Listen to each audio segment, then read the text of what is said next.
বছর দুয়েক আগে পিসি চন্দ্রা জুয়েলার্স থেকে এই পেন্ডেন্ট আর ইয়াররিংসের সেটটা নিয়েছিলাম। জগন্নাথের এই সেটটা আমার ভীষণ পছন্দের।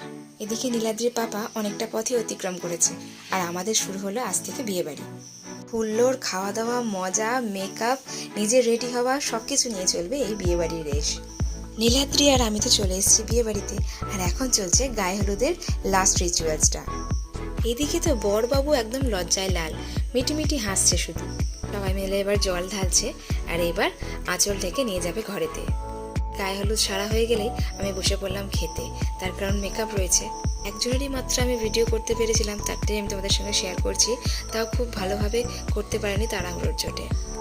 এই যাচ্ছে ওর ফুল লুকসটা কেমন হয়েছে তোমরা কিন্তু অবশ্যই কমেন্টে জানিও। এবার তোমাদের সাথে একটু নীলাদ্রির পাপার লোকেশনটা শেয়ার করি। প্রথম দিন 120 কিলোমিটার, দ্বিতীয় দিন 102 কিলোমিটার। তোমাদের সবার আশীর্বাদ আর জগন্নাথ দেবের কৃপায় এগিয়ে যাচ্ছেন উনি।